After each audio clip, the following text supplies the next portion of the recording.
नमस्कार दोस्तों, आप देख रहे हैं कार्टून फैक्ट्री, जहां हम लेकर आते हैं दिल को छू जाने वाली कहानियां जो आपके मन को शांति और जीवन को नई दिशा देती हैं। आज की कहानी शायद आपकी सोच हमेशा के लिए बदल दे। आज की हमारी कहानी है टूटा हुआ घड़ा। बहुत समय पहले सुबह की हल्की धूप में चमकता हुआ रास्ता और उस रास्ते पर शांत कदमों से चलते हुए गौतम बुद्ध अपने शिष्यों के साथ आगे बढ़ रहे थे। उनके पीछे एक शिष्य चल रहा था, हाथ में 2 घड़े लिए हुए। एक घड़ा बिल्कुल नया और मजबूत, लेकिन दूसरा थोड़ा पुराना, किनारों से टूटा हुआ।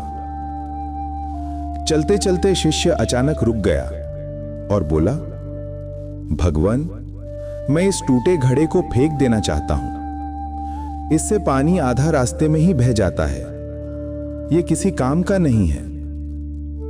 उसकी आवाज में झुंझलाहट भी थी और दुख भी। बुद्ध मुस्कुराए और बोले, ठीक है, तुम इसे फेंक सकते हो, लेकिन पहले मेरे साथ एक जगह चलो। दोनों उसी रास्ते पर पहुंचे जिससे शिष्य रोज पानी लाता था, और जैसे ही शिष्य ने नीचे देखा, वह हैरान रह गया। रास्ते के दोनों तरफ हरी हरी घास उगी थी। छोटे छोटे रंग बिरंगे फूल हवा में हल्के हल्के झूम रहे थे, जैसे किसी ने सूखे रास्ते को एक छोटा सा बगीचा बना दिया हो। शिष्य ने आश्चर्य से पूछा, भगवान, ये फूल यहां कैसे उगे? बुद्ध ने शांत स्वर में कहा, ये उसी घड़े की वजह से है जिसे तुम बेकार समझते हो। दरारों से गिरता पानी इस सूखी जमीन को हर दिन सींचता रहा, और इसी ने इन फूलों को जीवन दिया। शिष्य की आंखें भर आईं। जिस चीज को वह बेकार समझ रहा था, वही किसी और के लिए वरदान बन चुकी थी।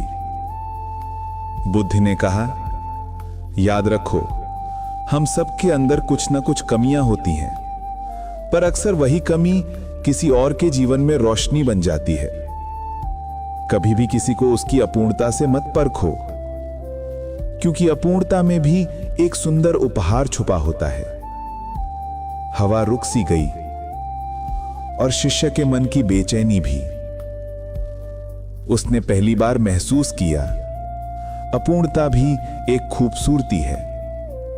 सीख, इंसान की कमजोरियां भी किसी और के लिए ताकत बन सकती हैं। टूटा हुआ घड़ा भी रास्ते में फूल उगा सकता है, फिर हम क्यों नहीं? खूबसूरती परफेक्शन में नहीं, मानवता में है।